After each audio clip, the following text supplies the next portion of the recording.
What's up, everybody? Thralls here once again. I'm Necrotic, and I am back with yet another collection update. And we're still going through all the shit that I got in Florida. This is what, part fucking 3? I'm pretty much gonna go ahead and say this is probably gonna be a part 4 and part 5, possibly. Yeah, I went pretty hard, but I found a lot of cool stuff, and I'm here to go over some more of it. So I got a nice mix of stuff. There are multiple releases by a couple of bands here. In fact, one of the bands I actually picked up 5 of their albums, like all the albums that I was missing from them, and it was over the course of several record stores too, which was pretty interesting. But yeah, a lot of stuff to go over, so let's just get into it. Embodiment, Prophecies of Sickness. This is the lone full length so far. I guess this band's still active. From this Tennessee-based death metal / brutal death metal act. This came out in 2000. And I just pretty much saw this one and I liked the cover. Probably better like that. But yeah, I just kind of decided to pick it up based on that. And this is like old school death metal, brutal death metal. It's kind of somewhere in between. Like vocally, it really doesn't have the sound of a lot of brutal death metal. In fact, the vocals aren't the like deep burps you expect, like kind of like, you know, Dying Fetus and Broken Hope and shit like that. They're more of just a pronounced roar, and they're very layered. Like there's a lot of vocal tracks on here, and it's kind of all over the place, and they're very out front in the mix. It's very strange. Like you have high screams in here, you have roars, and then in there you have just a ton of wild riffs, but again, not necessarily all brutal death metal. Like there's not that many giant slam riffs on here. There's just a lot of, you know, straight up death metal riffs. The production here is very dry, and the lead tone is particularly squawky, which was kind of an issue. But, I mean, overall, like, it's just straight up death metal. There's really not a lot of frills on here. I did think it was pretty interesting when I looked at the back picture, the frontman, which I'll clue you in, he's the only one that's wearing a shirt that you can see his nipples through. He kind of stands out like a sore thumb in terms of a lot of brutal death metal. Like, you know, before the band shoot, he was on his way to a Marilyn Manson show and was like, "Oh, I don't got time to change, and does my eyeliner look right?" It's just sort of strange. Like, looking at the back of this, I really wasn't sure what I was getting. Plus, this was 2000s, so there was a remote chance that there was some nu metal influence. Luckily, there isn't. Again, it's straight up death metal. It's just, I think, I don't know, he was dressed for the wrong band, or he had a side project that sounded a fuckload like Coal Chamber, and he was on to that one after this band shoot. It's a decent release. I think a lot of the songs are interchangeable. There are some standouts. I do like Sanctuary for the Damned. I think that is a pretty solid song on here. And the main riff in the last track, Blasphemy, is particularly catchy. But yeah, all in all, it's a death metal album. I think it's decent. I mean, I'd still say check it out on your own, form your own opinions. Don't just take my word for it. You might really dig it. So yeah, check it out. Embodiment, with a Y.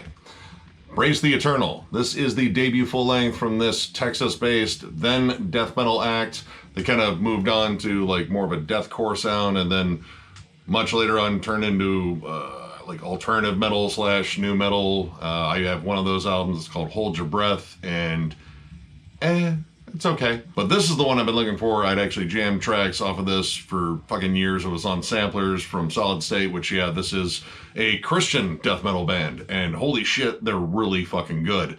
This stuff reminds me a lot of, well, a lot of stuff that's kind of like more modern metal or modern death metal tropes. Like there's a lot of stuff on here that reminds me heavily of Decapitated. Lots of big syncopated breakdowns, but the riffs are flat out death metal as hell. Great example would be the song Breed. I think that song is absolutely nuts, but I love the construction of it, and the guitar works awesome. But songs like Swine, Religious Infamy, and Carnival Chair. Big, slammy, disgusting, heavy fucking riffs. I love the production here. It's very crisp, but it still sounds very organic. The only issue I have with this is their then frontman didn't necessarily have like a death metal delivery. It was more of like a metalcore delivery, but everything behind his vocals was straight up death metal, so it was kind of odd. Like if he had just broken it up a little bit, like did some death metal roars in between all the more metalcore screams, like I think that would have broken it up a little bit better and added some extra heft and brutality to the flat out brutal as fuck music on here. But at the same time, if you like, you know, heavier metalcore like Zayo, I think a lot of this would appeal to. This is just a fantastic album, like a true blue hidden gem in terms of like Christian extreme metal, which I know that does sound weird, but it does exist, and this is a great fucking example of it. Strongly recommend this, especially if you're a fan of bands like Decapitated or like more modern sounding death metal. This is absolutely fantastic, and again, the production is tight, but it still sounds organic, so it doesn't sound like Pro Tool to death, which is kind of a thing that happens in a lot of modern metal these days. But yeah, definitely check this out. Absolutely banger album. Encoffination. Oh hell, shine in thy white sepulchres. I think I got that right. I don't know. It's a lengthy title. This is the second album from this two-man Death Doom project. It actually features current and former members of Father Befouled, and I actually picked up one of their albums a while ago, and this is some absolutely sludgy, nasty Death Doom. Production-wise, this is pure filth. Like, it oozes out of the speakers, and it is very slow and just driven by nasty, sludgy-sounding guitars and an atmosphere that pretty much will remind you of every breakdown you've ever heard in an Incantation album. And Incantation is a big influence on here. Father Befouled does not make that any secret that they're giant Incantation fans, and who the fuck isn't? If you love death metal and you like really cavernous death metal, it's a damn good chance you like Incantation. This band definitely does, and it's mostly the slower spots and maybe the more atmospheric sections. The way this opens is kind of interesting with the needle drop, and then you get like church choirs, which you add church choirs to evil sounding music, it sounds even more evil, and then you just get right into the sludgy, disgusting production, these deep, gurgled vocals. There's definitely some stuff that is very comparable to like current bands like Cerebral Rot or Mortiferum. We just figured out how to say that right not too long ago. Now again, being Death Doom really doesn't pick up very often, like there's some D-beat sections on here, but kind of had an issue with this one where it kind of just droned on forever. Like the riffs really weren't very distinguishable on this. This album is built to fucking drone, and it isn't just the guitar sometimes. There's like organs or synths that are in there that have just loud droning patterns on there that really just don't do much for the song. In fact, they become kind of annoying after a while. Like, man, that's just loud, and you've been holding on to that same key for a long time now. Overall, this wasn't bad. It's just, this kind of came down to like, heavy wasn't enough. Like, I listen to a ton of stuff that's just ridiculously heavy, but the fact that it was heavy wasn't enough to make it interesting. It was just kind of dull. Still, not a terrible album. I mean, if you like Death Doom, you like it sludgy and murky, and if you love Incantation, of course, then you'll probably find a lot of stuff you like on it. For me, I think it was decent. I just wish it was a little bit more engaging and didn't lay on the drone so much. But overall, I'd still say check this out. It's filthy sounding. It sounds evil as fuck. I mean, if you like that out of your death metal and your Death Doom, definitely check this out. Full of Hell, Trumpeting Ecstasy. This is the third album from this Maryland/Pennsylvania-based grindcore, power violence, noise act. We actually reviewed their last one not too long ago. It was batshit fucking crazy, and so is this one, but I think this one's a lot better. Like, I like the new one. I think it's really good. It's brief, it's violent, it's chaotic as hell, but this one sounds way more refined. I like the production better on here. The guitars are a little bit more crisp and just even more brutal sounding. Like, I think they kind of got lost in the chaos on the last one. Like, on this one, I think the songs are just honed to blistering perfection almost. This is just such a chaotic, cathartic listen, but honestly, it flows really well for all 22 minutes of it. The album even opens up with like a Werner Herzog narration, which of course he's rarely ever talking about anything positive, but there's really nothing positive on here. And then the album just loses its fucking mind. But honestly, in the chaos, there's some great songs. I love the last couple of tracks there. I think the last couple of tracks are exceptionally good. And they actually bring in some really interesting dissonant hooks. And surprisingly, as fucking violent and chaotic as this is, it's very catchy. Or at least to me, because I love fucking grind. I like the alternating vocals on here. You get good growls, you get good screams, there's really good breakdowns, blast beats all over the fucking place. I probably should have got this when it came out, but I really wasn't sold in the band yet. It kind of came off as like a hype band, but after checking them out a little bit more, yeah, now this is fucking fantastic. It is, again, a little bit over 20 minutes, but holy shit, it just annihilates you for that entire 20 minutes and change. Definitely check this out if you slept on it like me. I probably shouldn't have. And I would say check out the new one too. I'm gonna get more Full of Hell. I think there's like a few more albums I need to get, but yeah, fucking dug this. So yeah, check it out. All right, we got a pair here from Fight. There are only 2 studio full lengths. We have War of Words and A Small Deadly Space. I've been meaning to actually get these albums for a while. I've been talking about doing a retro review for them for a while too. And, well, I mean, the backstory is this is the band that Rob Halford did after he left Judas Priest. And it sort of just embodied the whole groove metal trend that was around because these both came out in the early 90s and that was the thing during the early 90s. They're definitely more raw and heavy than Judas Priest, even as far as like Painkiller goes. It's definitely more of the Pantera, Ex-Hoarder sort of sound. Now this one actually features Russ Parrish from Steel Panther, and the dude's a solid guitarist. And there are some really solid riffs, except I just think this kind of gets muddled down by just way too many mid-tempo songs. Like it kind of needed some faster songs to really lift it up because the pace of it kind of stagnates after a while.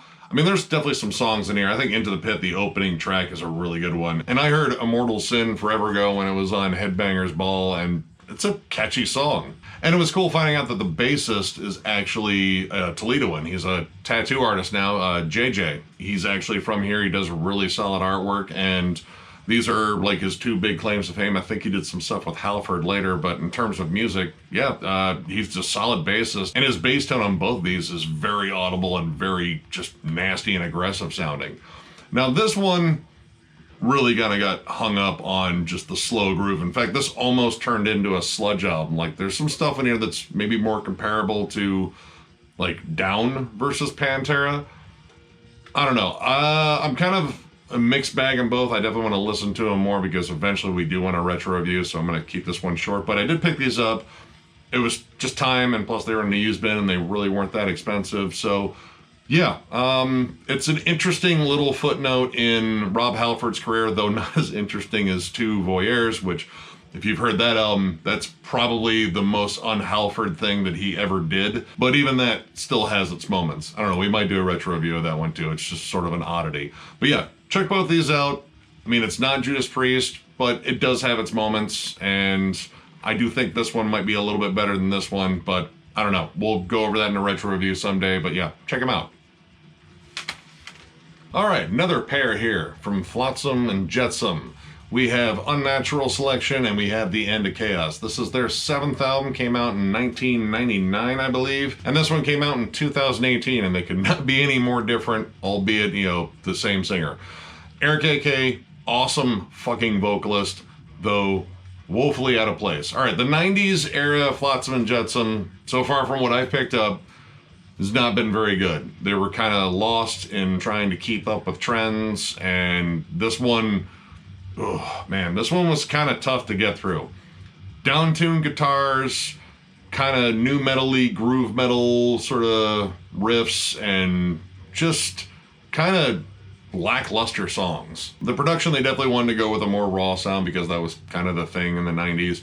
And I mean, it's still a thing now, but these guys had better production before, and the down-tuned guitars, and the fact that Mark Gilbert wasn't on this. He actually left before this album. He was replaced by another Mark Simpson, and yeah, I mean, it just kind of lost the flair. Like, Mark Gilbert's a solid riff writer, and yeah, the band just sounds lost here, especially Eric. He sounds like he's fronting the wrong band, but the songs are just kind of bland. Like, they're just there. Like, you can just tell that this is an old band trying to stay current and not doing the best job of it. And there's like some cringy levels of edginess on here too. Like there's a song in here just called Fuckers that's not good. And the last track, Welcome to the Bottom, which, I mean, if we rank these, this one might be pretty close. I don't know, I haven't listened to some of the other ones, but not great. But again, kind of that completionist thing, I kind of want to get them all.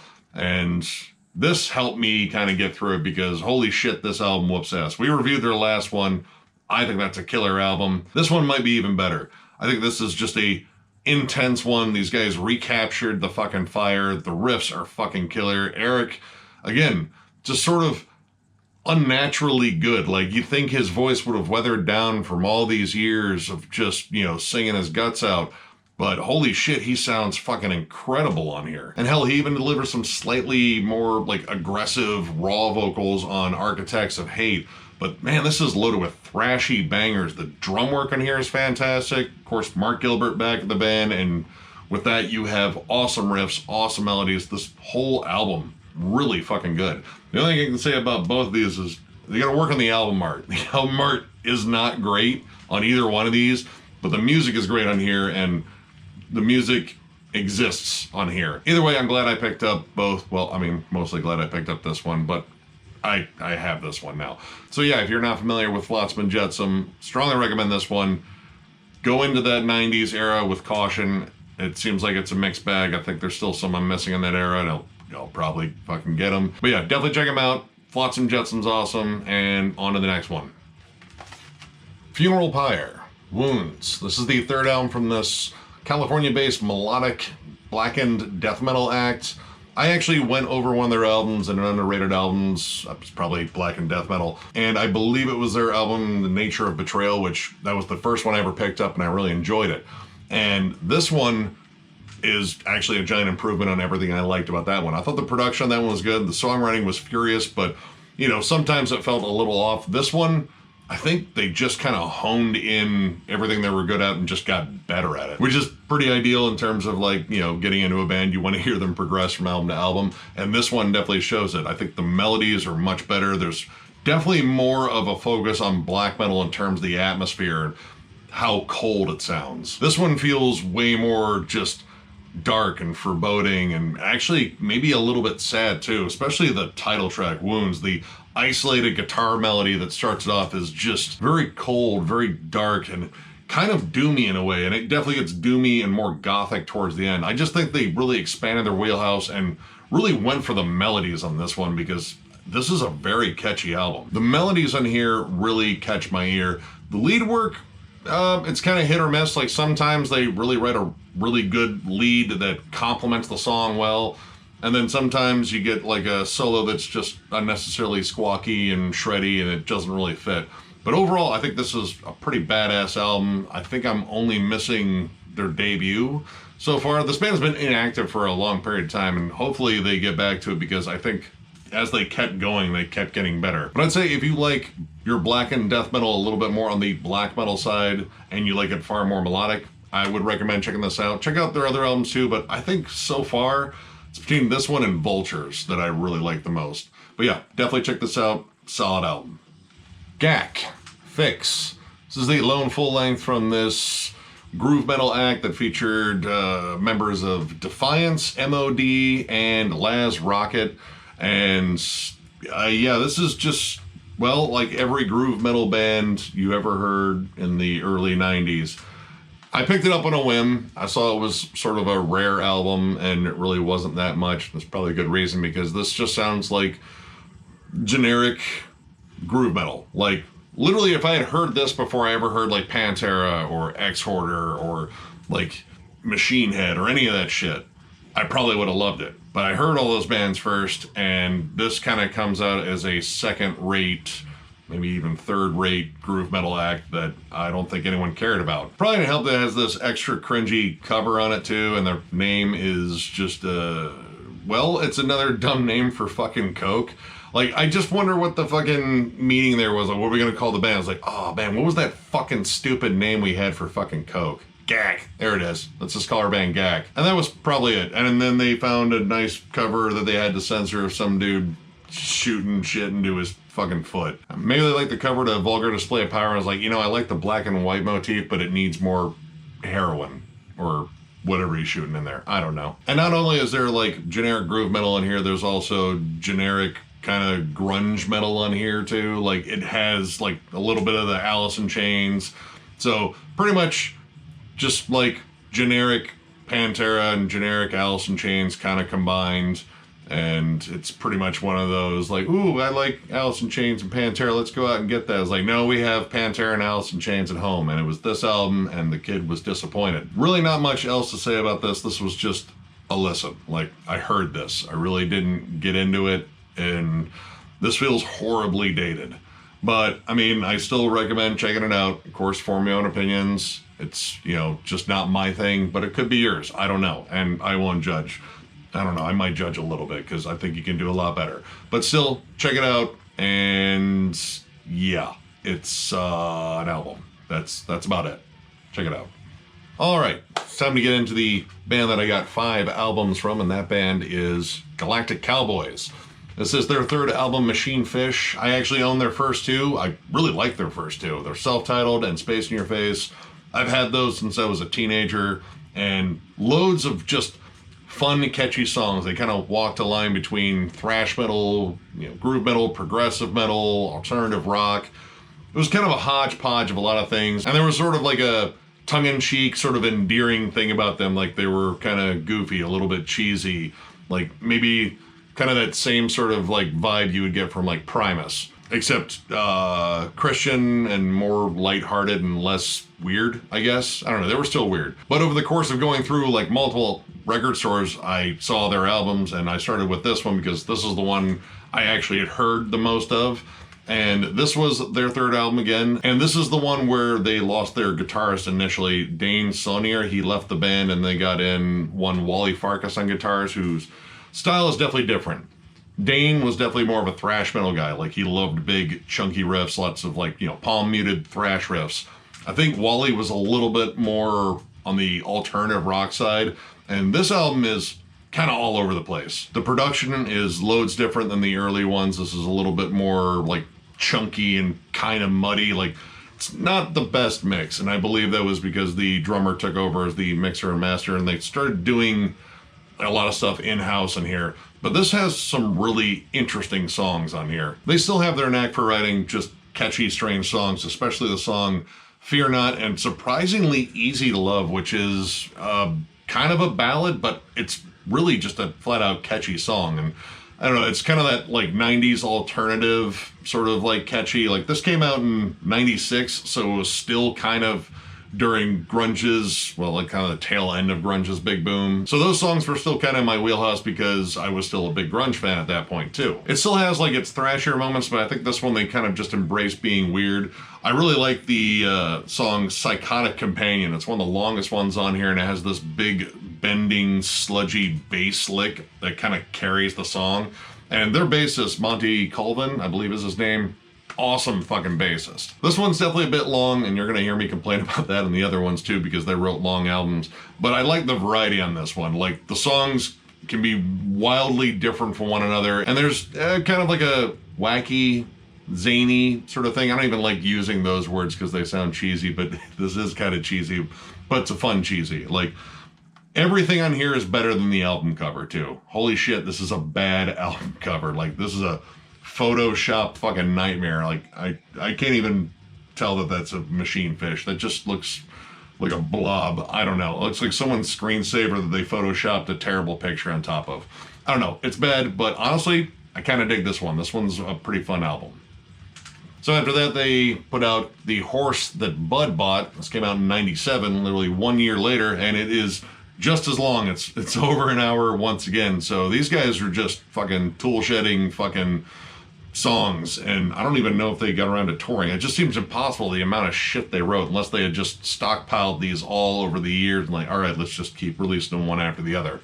And this one's not my favorite. This one, I think they got a little bit bit by the new metal bug. The opening track, Tilt-A-Whirl, has like DJ scratches in it, and while it might be like a sort of like satirical song, like they're making fun of new metal and like the dumb subject matter and the DJ scratches, I don't know, it just came across as a dumb new metal song. The production's even muddier on here. It sounds very hurried once again, and the songs miss a lot of the creativity that was on the earlier albums. Like, these are kind of just cut and dry rock / metal songs that try to be hooky, like try to be radio friendly, but they're just not very interesting. They're just kind of dull songs. For example, the song Evil Twin, which contains no evil whatsoever, but it does contain a fuck ton of gin blossoms in it.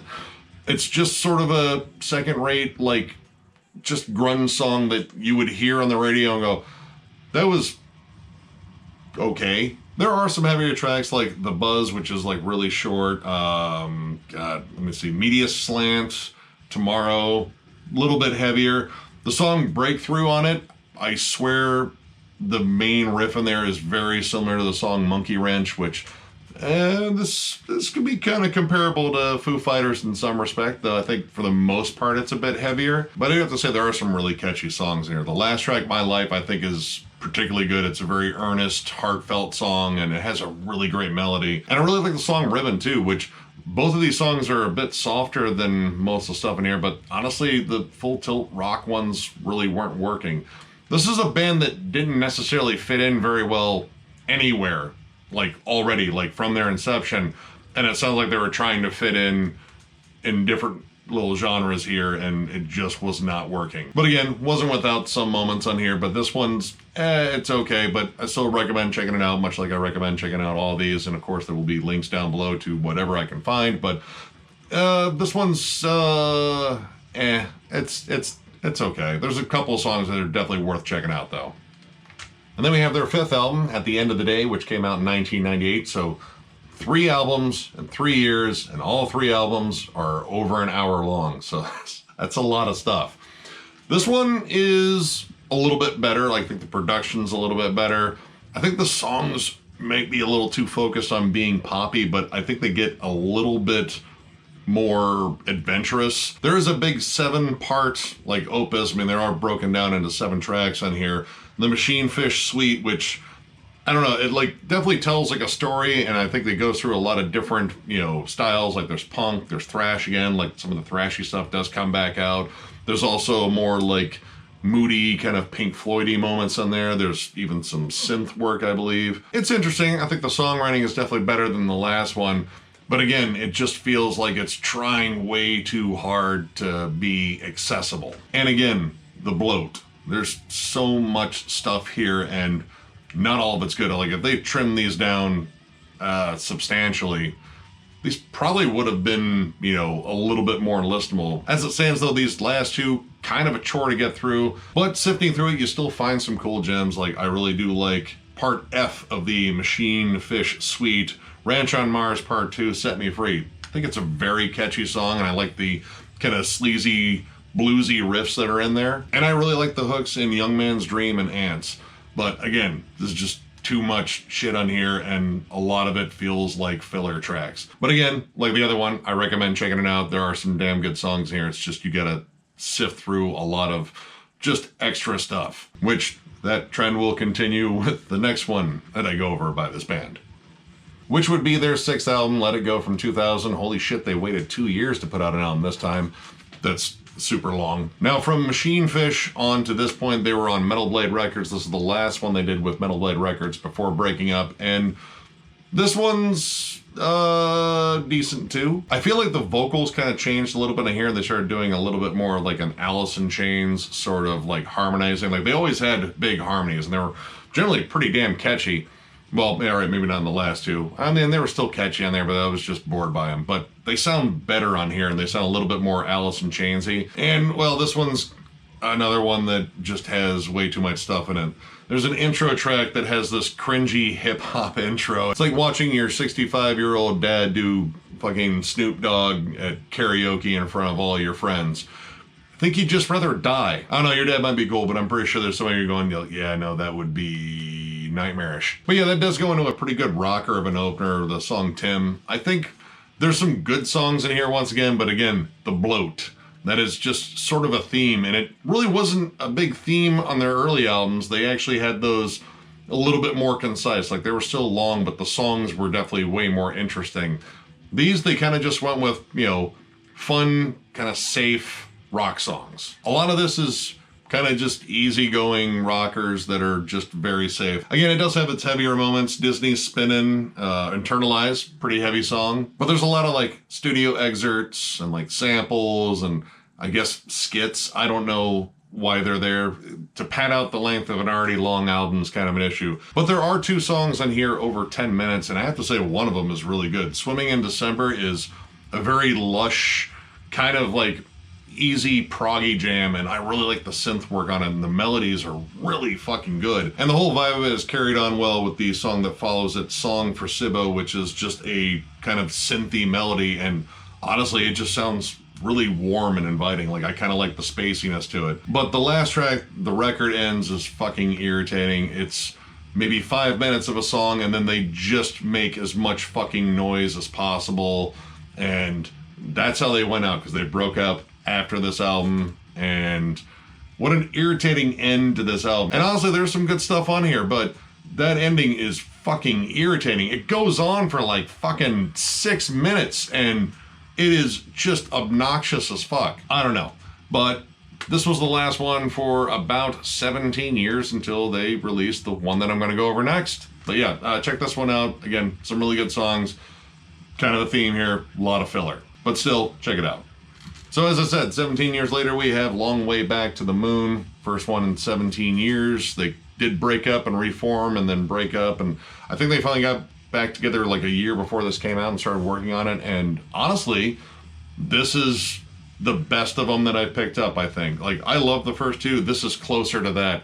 It's still long, but it's interesting. Like, they brought back more of the metal elements. I think the songwriting is tighter, and I think they just don't sound as lost. They sound like they really focused on their sound, like the sound they really started off with, because you have the thrash elements, you have some of the proggy elements, you have the flat out rock elements. They're all working together in here, and this feels more endearing and more focused on, you know, just being fun and catchy without trying to play to the radio. A big reason for that, I think, is the return of Dane on guitarist. Wally Farkas left the band after they broke up initially, and Dane came in and he brought riffs. He brought like more metallic leads to it and a more metallic tone overall. And over the years, they got better at production. This sounds really good again. And it was a little surprised because I don't think they ever fucking swore before, but they actually swear in here. So I don't know, that was something different, but honestly, the main thing was the songs were just better. They were riffier, they were more memorable, and this gels really well. So out of all of them, I would probably recommend Machine Fish, because I think that's a really interesting album too, but I strongly recommend this one. This one, if you like early Galactic Cowboys, which kind of hard to compare these guys to anyone else because they really sounded like their own thing, strongly recommend this one. This was a solid comeback album. It may not be as good as the first two, but it's at least close to those. And that's kind of all I wanted. Like, I wanted a little bit of that old sound back, but yeah, definitely check this one out. Fun listen. Goreaphobia.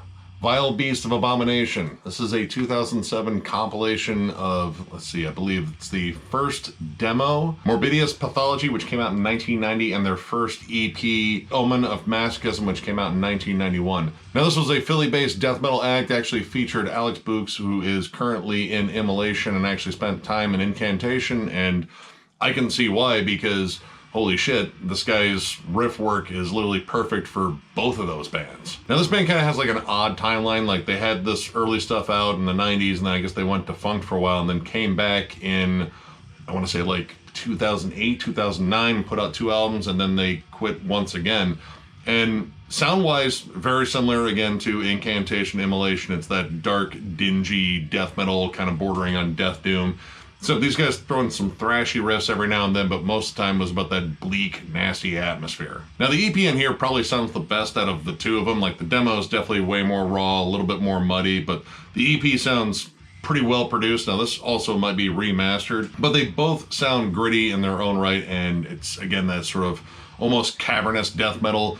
Vocals are kind of interesting because there are deep roars in here, but there's a lot of blackened screams, and I believe one of the members went on to do like a more blackened death metal project later on, so I guess that kind of makes sense. I particularly like the song Wraith Reaper that has a fucking massive doomy intro, and you get those little squealy pinch harmonics that you hear all over Incantation too, and yeah, it's very similar to Incantation, so naturally I'm going to fucking like it. This also does feature some re-recordings. I believe the song Creator Chaos was one of the re-recordings.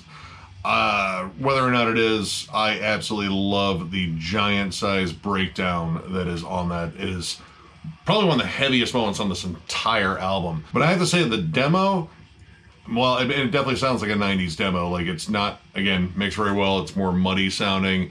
But man, the guitars just have this weird sizzle to them. Like, it sounds like they were trying to go for that HM2 death metal sound, but they kind of thinned it out and cranked up the gain, and they just sizzle. And I gotta be honest, after a while, they kind of got a little bit grating, but it sucks because I like the songs themselves. Like, it's different than the EP. The EP definitely has more of that death doom sound to it, whereas the demo almost a little bit thrashier, like almost along the lines of like Malevolent Creation and Deicide in spots. And vocally different too, that's all deep vocals, and I don't know, almost sounds like two different bands. Now the live tracks in here, I mean, you can tell they're good, except the live recording quality is pretty fucking rough. But I've been meaning to get more by this band. I have their last release before breaking up, and I thought it was really good. I just need the other one, and honestly, potential there for a retro review since they only had 2 albums before breaking up, and you know, it does feature some famous members, so might actually do that one in the future. But yeah, this pretty decent compilation. I really like the EP material. Demo material is a little bit rougher for me, but honestly, it's one of those where I'd say, again, check it out, form your own opinions. You might like different stuff on here that I did, but overall, solid band. Definitely want to get more of their stuff, and yeah, maybe do a retro review one day. But yeah, check this one out. Grip Inc, or Grip Incorporated, Nemesis. This is the second album from this LA-based groove metal act.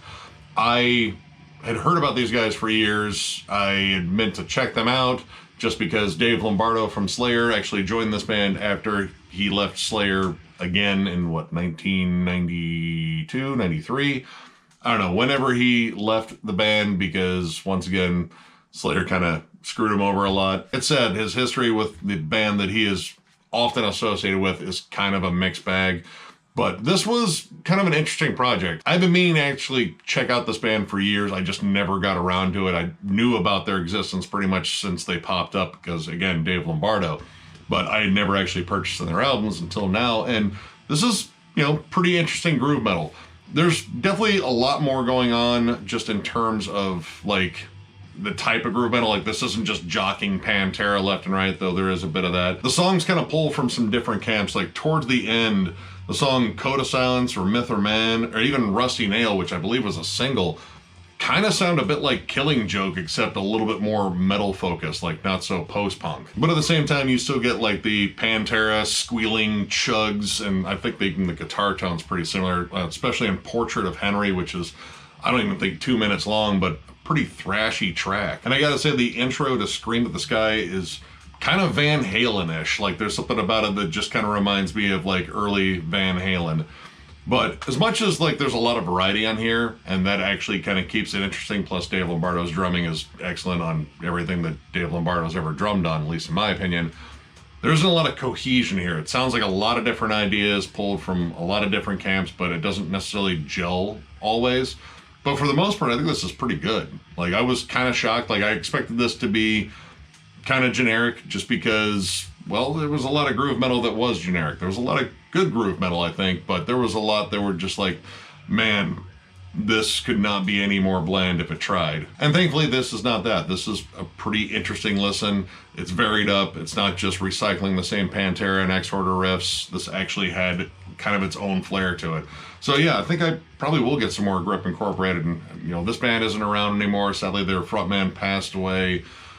God, I forget how long ago, but I guess he had a lot of personal battles and such. But this definitely has me interested in checking out the rest of their discography. This is a pretty interesting band. But yeah, if you haven't checked out this band, much like I haven't in, well, up until now, I recommend checking them out. It's pretty damn solid. Haemorrhage, Anatomical, Inferno. This is the third album from this Spanish gore grind band. I fucking love this band. This is one of my favorite early carcass worship bands, like right up there with General Surgery and Exhumed, and the fact that they are so over the top on it and just almost comical is the thing that I absolutely love about this band. Now, sadly, this is one of the bands that dropped off of MDF, and in fact, I think they dropped off like quite a while ago, but I was really stoked to see these guys live because their live performance, I would say just look up some pictures. There's lots of fake blood, there's people dressed in hospital gowns and nurses, and it's just absolutely insane and over the top, much like their music. This is pure early carcass worship, and it's flat out fucking fun. The production might not be the best, it's very raw. The vocal trade-offs are fucking ridiculous. It can go from like deep gurgles to high screams in a split second, and then occasionally just gagging and wheezing. Like, there's several moments where it just sounds like, dude's gonna puke. He's definitely gonna puke. I think it was the song Dawn in the Rotting Paradise that had like a whole bunch of just like dry heaves and gurgles. Like, it sounded like the dude was about to puke. But that was kind of a fun track in there because it was the one that broke out of the blast beats and the fast thrashy sections to like more of its very punky D beat. And there's a lot of punk on here. Like, if you like punk riffs in your grindcore, there's tons of it on here. But the thing that sells me almost as much as the awesome songs on here is the gory camp. Like, these guys are flat out having fun throughout this. I'm still missing a few from Haemorrhage, but I'm definitely going to hunt them down because every time I get a new Haemorrhage album and I listen to it, I go back and listen to even more Haemorrhage and I realize how fucking fun they are. So yeah, if you've never checked out Haemorrhage, this would not be a bad place to start, but honestly, I don't really think they have a bad album, at least as far as I've picked up. Groom is one of the more popular ones, I would say, but definitely check this one out. It's just ridiculous fun, and yeah, if you like gore grind, you're probably gonna fucking love it. Check it out. Hate, Erebus. This is the 7th album from this Polish black and death metal act. Well, maybe death metal and then black and death metal. It kind of depends on when you catch them. Like, their early career is very straight up death metal and very similar to like Vader and Decapitated, but later on they sort of embraced stuff that sounded very akin to Behemoth. And this is kind of where I think that started to make sense. Like, this is very death metal centric, like it's brutality forward, big breakdowns, big chunky guitars, the vocals a little bit more similar to Nurgle when he was more in the death metal phase, like the Apostasy and say Demigod. But there's a little bit of blackened atmosphere to it, which kind of makes sense with Behemoth because they started employing a little bit more of that then. But holy shit, this kind of finds that nice little sweet spot between like Vader level aggression, brutality, and riffs, and then like Behemoth's more blackened style in there.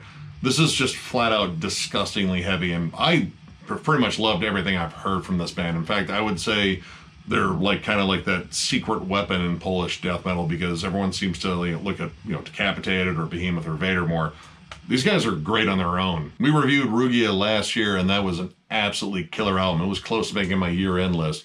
This is definitely more brutality forward. There's a bit of atmosphere in here to kind of make it sound a little bit more evil, but this is just riffs, blast beats. It is just aggressive as hell, and honestly, I loved every fucking song on it. In terms of like getting into their stuff, like it depends on what you like. If you don't like black and death metal, and you just like a more straightforward death metal, I still think this would appeal to you, but the earlier stuff is probably the way to go.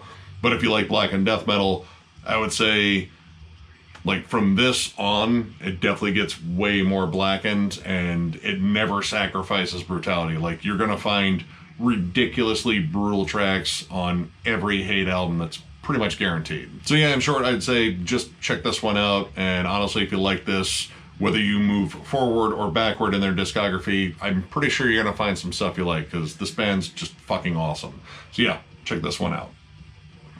And finally, we have Hypocrisy and their Mass Abduction EP.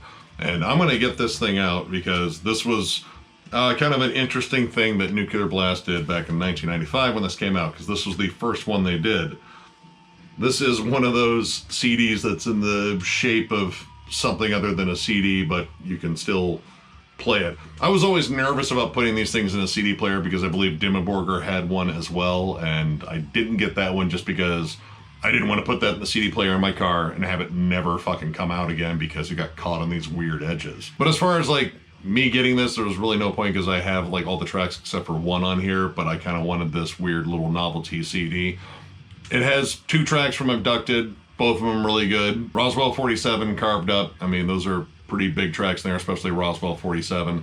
And then we have Request Denied, which came out a little bit before the final chapter dropped, which the final chapter is a fucking fantastic album too. And then after that we have a Kiss cover, Strange Ways, and I don't know, it's just weird. I'm not the biggest Kiss fan, so yeah, I mean, it's just like, all right, they're having fun with this one, why not? I mean, they put out a CD in the shape of a chicken.